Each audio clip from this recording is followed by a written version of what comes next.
All right, this is a special supplemental episode we're going to attempt to do for What's on Tap. We attended the Homebrew Festival here in Malmo and featured the best and brightest of Skåne region. And now we're joined by 4 slightly inebriated Swedes to discuss how it went. We're sharing beers. We seem to be a little empty right now. Somebody's a slow pourer. I'm not going to say any names, but his name rhymes with Mathias. Might be the other host of the podcast. Might be the other host here. And guys, you want to say your name? Who's joining us today? If you want to be on the podcast, Daniel and Jacob. I'm Jonas. I'm Chris.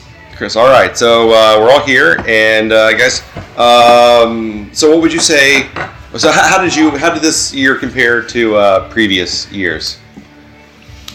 A lot less exhibitors. Yeah, there was just like half of the amount of beer that usually is on display. So, is that better or worse? Do you think it gave you you were able to focus more on what was there, so it was less to try from? So you're a little more judgmental, or did you? Yeah, less to try from. So it was easier that way. But the quality of the beer was maybe a bit worse this year compared to last year. So, if what I understand, there was maybe double the amount of brewers last year. Why do you guys think there was maybe less this year? Think it was less people trying, or just caught them in a weird cycle? Or there were 19 brewers this year. Okay. There were probably more than 40 last year. It was like 43 last year. 43. So and everyone had like 2 beers with them last year. Yeah. So it was quite a lot less attending. Yeah. So maybe there was probably even a bit more people attending though. It was more 300 visitors. this More people drinking this year than last year. 300 this year. I think it was 250 last year. Yeah, something like that. Yeah, so less brewers, more drinkers. Yeah, it was definitely well attended on that front. Oh, definitely. Yeah, crowded in there. Yeah. Oh, it got really such crowded. a small area, so many people. So in one way, it was better that there was less exhibitors this year, because then you had a lot more space to actually stand around. And and you can try walk all of around. them. You can try all of them. Yeah, exactly. You can try everything without getting completely Hammered. lights out drunk. Yeah. It's something we tried several times. Oh yeah. I mean, we've all been there. Of course. So what would you say was the highlight of the event? Well, we got one of the judges here, so. You mean like a best brew? Yeah, just your personal favorite. Not what was the judge. Well, maybe not we'll get to what won later, but as a personal choice, which one did you think was the best? For me, it was the sour, basically. Amina. Amina? Yeah. Good, solid sour. Good berry characters. Solid brew, all in all. Yeah, I think everyone agreed that was hands down, like 5 steps above everything else that was there. It was. I think I had it at least 3 or 4 times. Oh, definitely. I think everyone you asked, it was that one. It did win as well. So as well as should. It wasn't only us. It won the People's Choice. It won the second in the Came second in the judges. Yes. Really? Yes. Okay. And won the People's Choice. So what was what came first in the judges? Session APA on 2.8%. Yeah. Which one was that? I don't remember. It was the bicycle run, I think.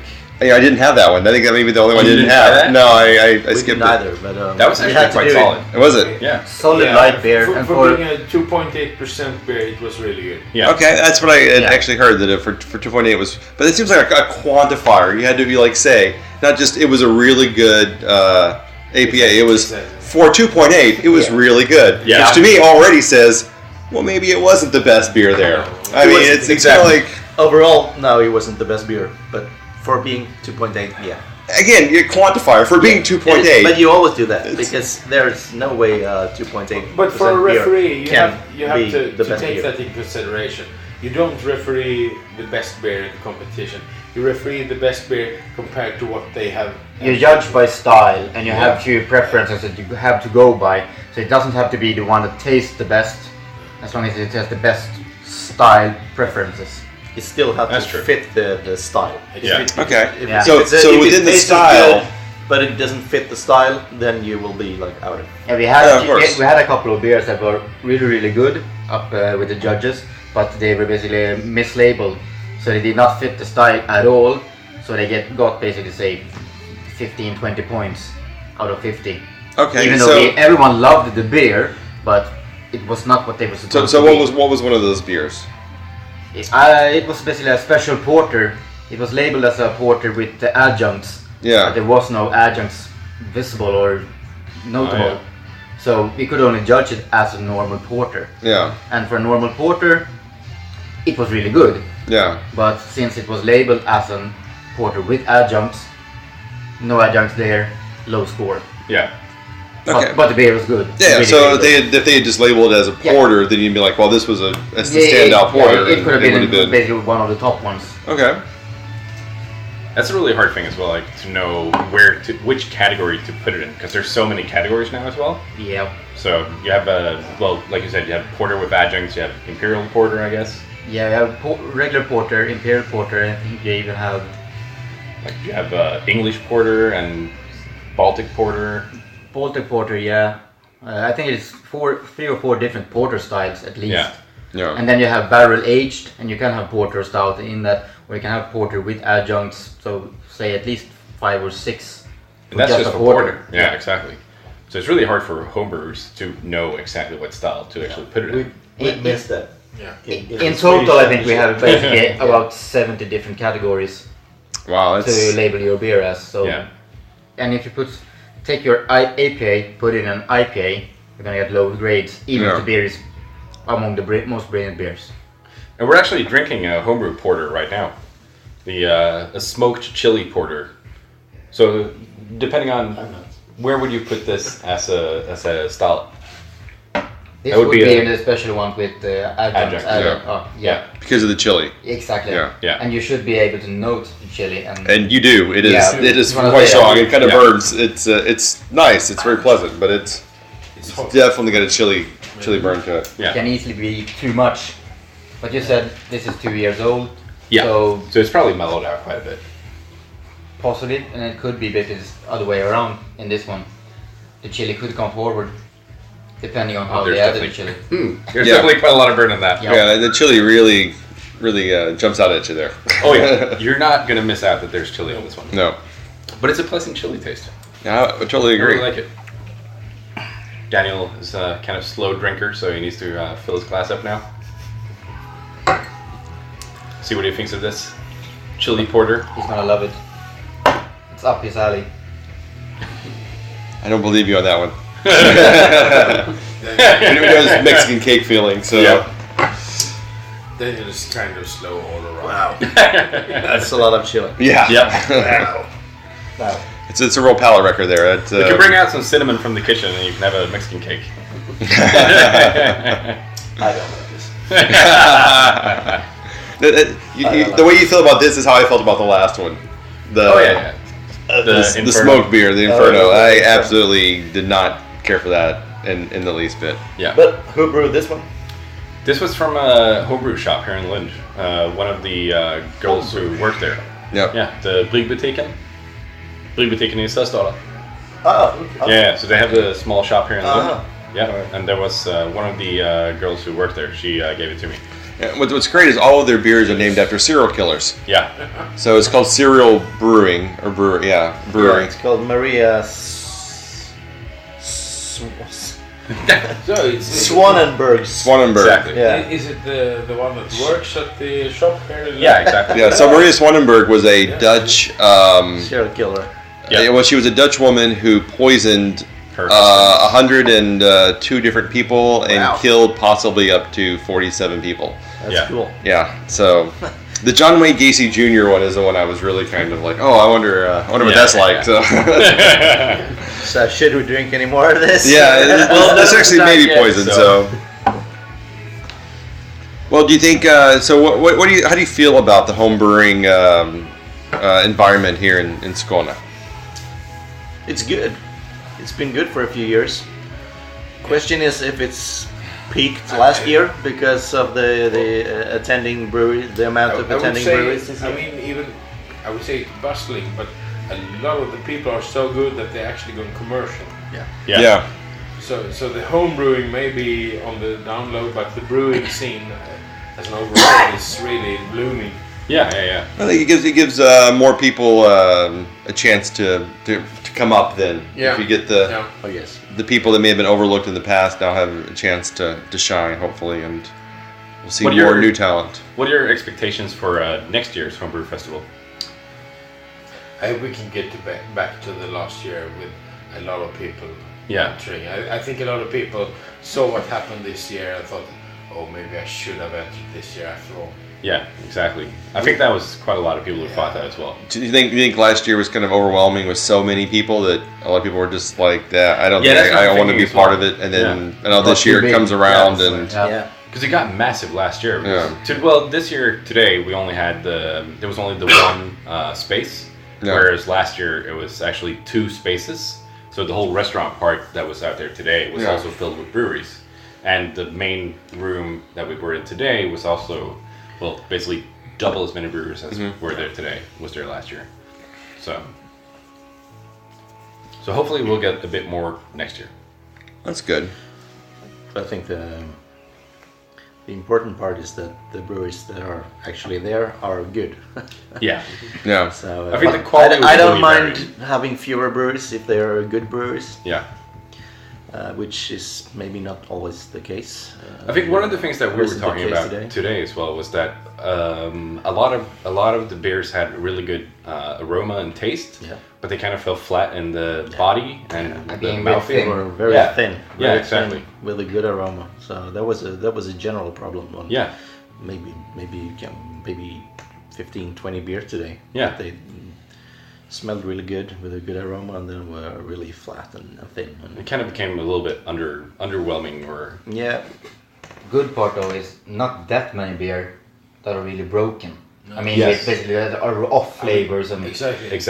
I wouldn't say there was only a few. There was very few bad beers. Yeah. lots of boring beers in a sense, being just basically too plain for the taste buds, but not off flavors. No DMS, DSTL or anything like that. Yeah. In major amounts. Yeah. And that's the best part, because it's easier then to get new people get there, taste it, try it, and go, okay, homebrew can be something good. Exactly. Absolutely. So anything that you just really flat out didn't like, you were just like, this is way off the mark. I mean, if we're gonna talk about the best, you also have to kind of hit the worst as well. I feel I hit a few basically on the IPA trail that had those sadly off flavors. I had one with lots of green vegetables and didn't really ferment out very well or in high temperature. That I felt was like they should not really serve that one. They should know better. Yeah. Definitely. And a few that basically lacked hops in the IPA department. Yeah. There were no bitterness, there were no fruitiness. There were a few of them as well. Almost sweet only, and labeled as an IPA, and you should if know you, better. If you call it an IPA, there should be some hops in it. Yeah. It should That's be for noted. sure.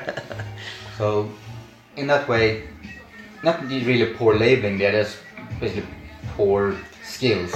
Yeah. You know what you're brewing, you're just aiming for an IPA, there should be bitterness, there should be fruitiness, and if you miss that, you should not really serve it as an IPA, just take it off the shelf. Yeah, exactly. Yeah. I think there was only one or two that were just flat out bad. Yeah, I only had a couple that I was just like, they really missed the mark here. Yeah. But I would say a few boring ones, but Yeah. no one. There were maybe one or two that was undrinkable. Absolutely But, terrible. That's probably better than last year, because I guess we had at least 10 last year that was undrinkable, Yeah. and now they were just boring. Yeah. Exactly. So I guess that's a step up. It's a step up, because I mean, and the more people you have in it, of course, the more variety and quality you're going to get, and you kind of expect that you're going to have a lot of bottom of the barrels mixed in with. Hopefully, you have just as many cream of the crops in there as well, but you're not always that fortunate. So I think that anima today was just like you said before, a couple of levels above everything else there. Yeah, they really just hit it out of the park. It was really good commercial American sour. Yeah, could have been at CBC for sure. Yeah, definitely. Yeah, they felt like they were working on a professional level, and everyone else was just trailing far behind them. So So it was a well-deserved It win. was really nice Yeah. to see they won the People's Choice by far. Yeah. It was like double the amount of points. Oh, that's Yeah, compared to they the had second 140 something, and number 2 had 78 Yeah. points. So, yeah. Crushed it. Quite a big difference. Oh yes. Yeah. It's a high score for the audience, I think. Yeah. Probably, yeah. Everyone seemed to really love that. Yeah. Which is nice because it's a sour and it was kind of slightly aggressive sour. So Yeah, it was. you could imagine that not all people attending was liking it, but it won by far. So it was nice. It's kind of what some people are saying, like the sour is the new IPA. Yeah. Thank God. Oh yeah, That kind of makes me happy. exactly. This porter, however, is not for me, not the new IPA.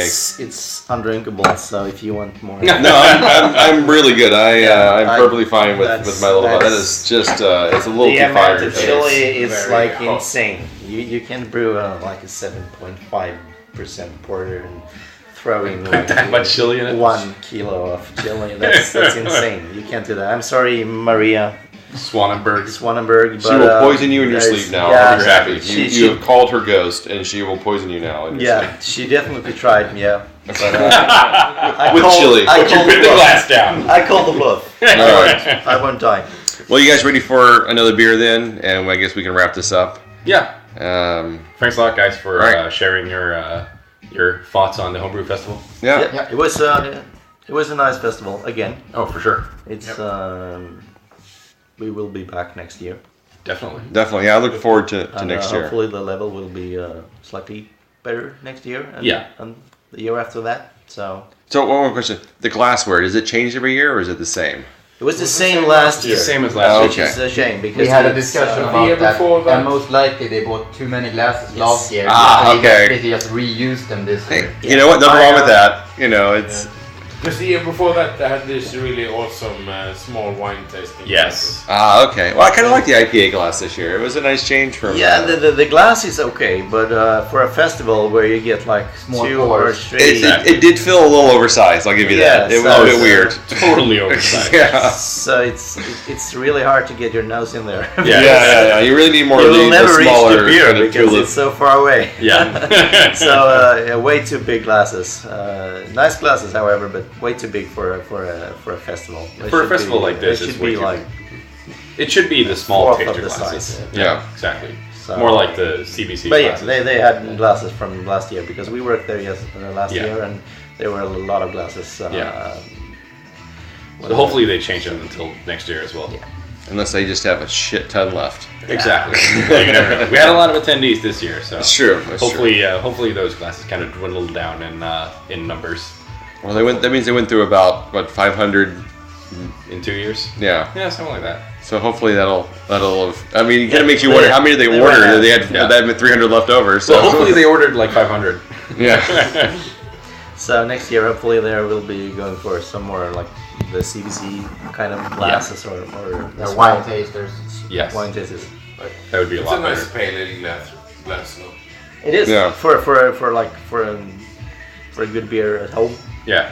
It's good, but it's too big for a festival. Oh yeah, for sure. All right, guys. Well, thanks for the final analysis there. This has been a supplemental episode to What's on Tap. I hope you enjoyed. Look for a new episode coming on Thursday. Thanks. Thank you.